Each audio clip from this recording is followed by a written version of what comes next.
Ladies and gentlemen, I am SidAlpha. Time and time again, I have seen the absolute worst scum indie developers that the gaming industry has to offer.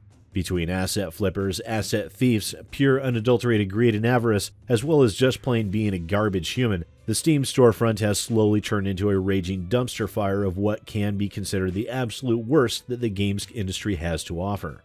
What's even worse than that is the actions that some of these people will engage in when faced with fair and legitimate critique. We've seen asset flippers try to silence criticism via blatant misuse of the DMCA. We've seen user bans both targeted and en masse. We've also seen threats, cajoles, belittlement, and insults hurled with wild abandon. But among the worst that I can see when faced with these garbage humans is not when they are attacking critics like myself, but when they begin attacking and threatening their own customers. Steam users who typically are merely asking questions, offering helpful suggestions, or expressing their frustrations over the state of the game that they paid their hard-earned money to be able to play.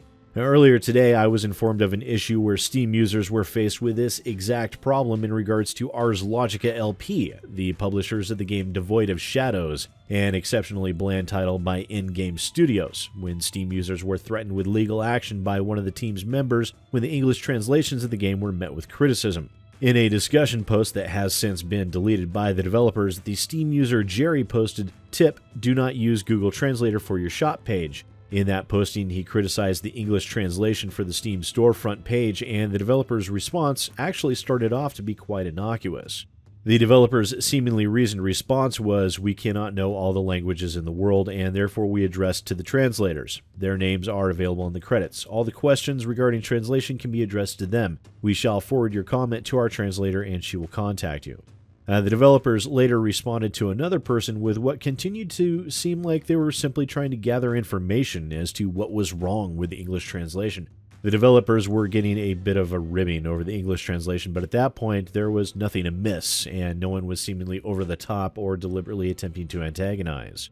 And then it seems the English translator crawled out of bed about 6 hours later and decided to lambaste the users in an extremely defensive stance, stating, "Hello, I am part of the Devoid of Shadows team, and I am a professional translator having many years of experience. I am responsible for my work, and any further attacks on the quality of English translation, especially from the non-speakers who make several egregious grammatical mistakes in one sentence, are considered entrapment, unless you prove that you know both languages, original and English, and provide your own interpretation of the English text. If you fail to establish a prima facie case, we shall hold you responsible for any damage the company suffers as a result of your claims, personal injuries, and other degrading measures."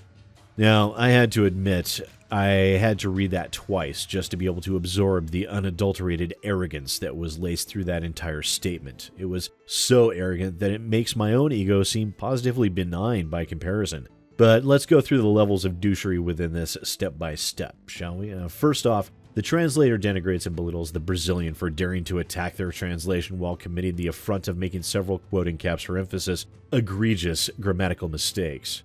Secondly, the translator is basically stating that unless you can do my job better than me, I will consider this entrapment. And this actually reminds me of an ex-girlfriend. She was mentally unbalanced enough to actually state that it didn't matter what I said. She took it a certain way, and so that made what I had said wrong, ignoring the reality of the situation and claiming offense where none should have been claimed. But much the same thing is happening here. Entrapment is where a person is coerced or induced into committing a crime where they otherwise were not previously disposed to commit. It is for something completely different here, and I know why. You see, there's a word in the English language that I would like this particular translator to look up, and our term of the day, kids, is sesquipedalian, or if you prefer, arrogantly verbose. This person tries to seem superior to others through the use of exceptionally long words. Its intent is, again, to denigrate and belittle those that you're conversing with. The translator continued with, "If you fail to establish a prima facie case, we shall hold you responsible for any damage suffered." Now, I happen to know what a prima facie case is, having brushed up a bit on my legal reading while learning as much as I can about the DMCA and fair use. Now, prima facie actually has a far simpler term that most of you would recognize. It's more commonly known as an open and shut case. It's basically where the prosecution has the defendant so dead to rights with their evidence that a trial is unnecessary. There's basically no physically possible way that it could not have been the defendant committing the crime. But in that final statement, what this translator is doing is threatening legal action against Steam users for belittling their work, while at the same time insulting those same Steam users. And because of all of this, I am quite certain that this translator and my ex-girlfriend are living in the same alternate dimension where acting like this is apparently acceptable behavior. Now, there are a lot of things that developers can get away with on the Steam storefront. Actually, there are far too many things they can get away with, but threatening a person or a group of people in such a way is simply beyond the pale and cannot be tolerated under any circumstances. This is directed abuse being leveraged against the consumer in order to silence critique.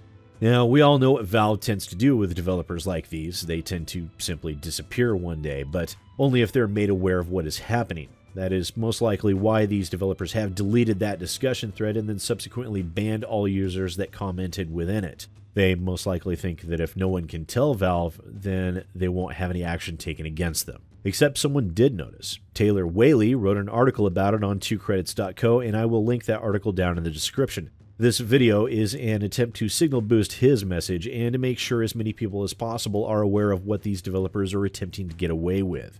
I will be reporting this game to Steam as well as leaving written reviews to try and warn people to not support these developers. As soon as they threaten legal action, even if it is literally impossible for them to be able to follow through, they lost any form of respect that I might possibly have for them. This is a disgustingly empty threat, but not everyone knows that. Not everyone knows that they would need to go through the route that Digital Homicide did and attempt to subpoena Valve in order to obtain people's legal information. The simple threat alone is enough to silence some individuals out of a fear of any potential repercussions, and these developers even attempting to get away with that is wrong in the extreme. Links to everything will be in the description below, and as always, do feel free to let me know what you think. And I tend to only ask this, or I try to only ask this, when the topic or the message is important, but please do like and share this video. This cannot be allowed to become a common occurrence on Steam, and it seems that it takes many voices to be loud enough for Valve to listen, for them to finally catch on that something needs to change. Once again, ladies and gentlemen, I am SidAlpha, and I'll see you next time.